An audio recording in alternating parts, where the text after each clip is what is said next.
We're here at the parking area for Hays Station, the Hays Station Massacre. And this is a place where the Lawrence County 250 Committee has set up to recognize and commemorate the activities that happened around Fort Williams. We don't exactly know where Fort Williams was. We do know it's on the Mudlick Creek, and we know it's on the Newberry County, Lawrence County line, but specifically we don't know.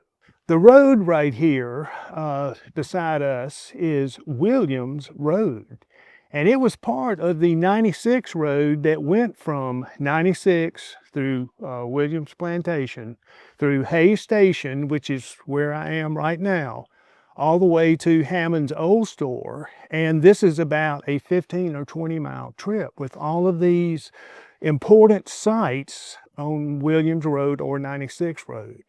Fort Williams was the fortified home place of James Williams. And James Williams was a wealthy 96th District resident at that time.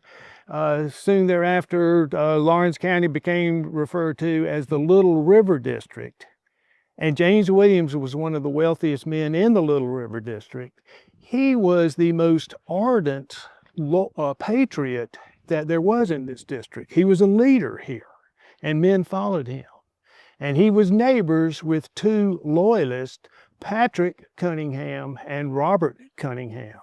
And Robert Cunningham became the general of the Loyalist militia in the state of South Carolina, lived 10 or 12 miles from James Williams. And James Williams was appointed general of Patriot forces after the Battle of Musgrove Mill.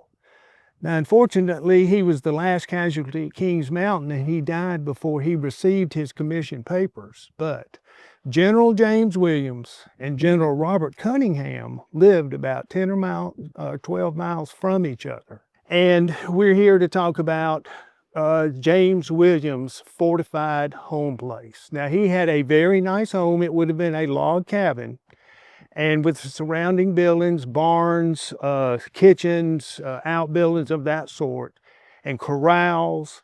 He was able to create a fortified setup for protection. And many times these frontier forts were set up for times when the Cherokees were on the uprising. There were frontier forts about every 10 or 15 miles apart from each other, and James Williams' place was one of those. And it was particularly set up to be well fortified.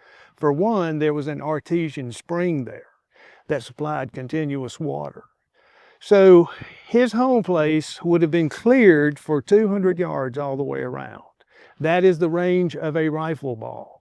Nobody could sneak up on him that way. Also, there would be abattis, which is sharpened sapling branches laid down, pointing outwards. And then you take a machete or a sharp knife and you clip off the tips, and you create a sharp point there.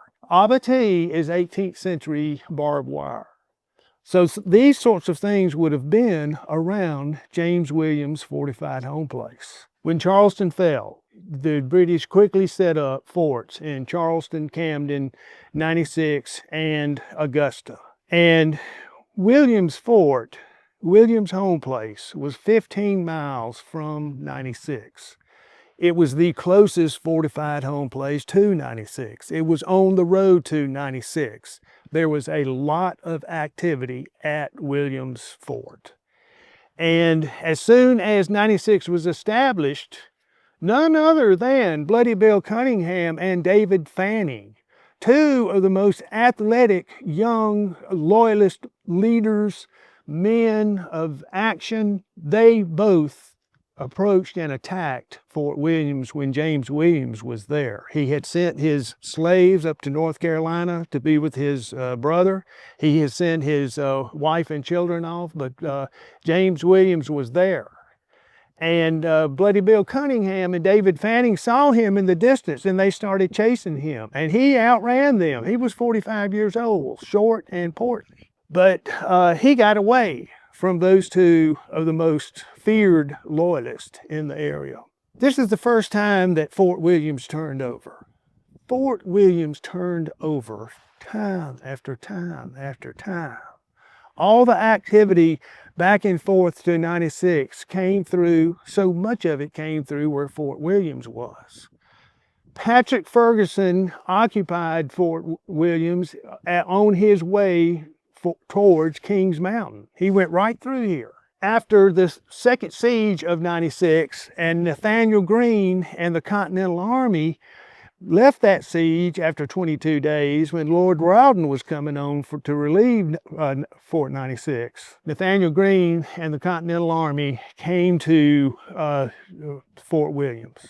And for not one night, the Continental Army of the United States of America, Southern Department, was in Laurens County, South Carolina, and they were just about 5 or 10 miles from right where we are right now. These are some of the things that happened. Bloody Bill Cunningham attacked Fort Williams twice. 6 times is how many times Fort Williams turned over.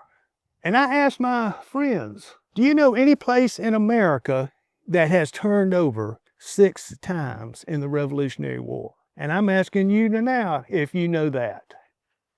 I cannot get that answer. Nobody knows any place that has turned over more times than Fort Williams. And that happened right here. There were 2 battles from Fort Williams. And we're going to talk about the Battle of Mudlick Creek in an additional video. But there was the Battle of Fort Williams that occurred on December 31st, 1780. And this battle occurred the day after the Battle of Hammond's Old Store. Hammond's Old Store is only about 10 or 15 miles from where Fort Williams was. And at Hammond's Old Store, it was an overwhelming victory for the Patriot forces. There were 250 Loyalists who were plundering the Fair Force region, which is in Union County, South Carolina. These 250 Loyalists came from Fort 96. They came right down this road here. And they started plundering.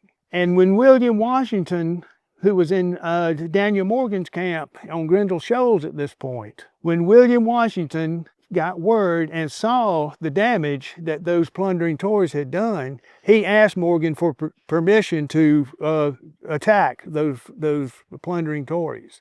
And he gathered 200 mounted riflemen with him, people from this area, under Joseph Hayes, under James McCall, and Thomas Brandon, and Samuel Hammond, 4 of the most energetic officers that the Patriot Army had. They came and they attacked those 250 plundering Tories at Hammond's Old Store, which is another point on our tour, and I hope you go and you see what happened there. But what did happen there is, of those 250 Tories, 150 of them were killed or wounded, and 40 were captured, and 60 escaped.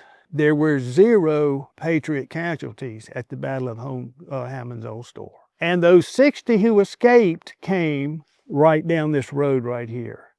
And they went to Fort Williams, where the next day, Joseph Hayes, we're here at Hayes Station, Joseph Hayes and the Little River Regiment attacked Fort Williams again. And it was commanded at this time by Robert Cunningham, the most ardent Loyalist, the general of the Loyalist militia in South Carolina, the neighbor of James Williams, who lived 10 or 12 miles away. Fort Williams at this point is occupied and commanded by Robert Cunningham. And so Joseph Hayes comes up to the fort, sees how it's fortified, sends a message in, you should surrender now or we're going to attack you. And Robert Cunningham sent back a message, give us an hour to think about it. And so Hayes said, okay.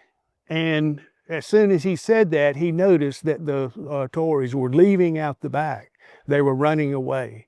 So at that point, Joseph Hayes and the Little River Regiment attacked, and they killed 8 additional Loyalists before the rest of them were able to return to 96. These are the different events that happened at Williams Fort. 2 attacks by Bloody Bill Cunningham, 2 battles fought here, occupation after occupation, army after army. Patrick Ferguson on his way to Kings Mountain. Nathaniel Greene retreating from the second siege of 96 with the Continental Army. There was as much Revolutionary War activity at Williams Fort as there was anywhere else in America. And we are right here, right in the middle of it.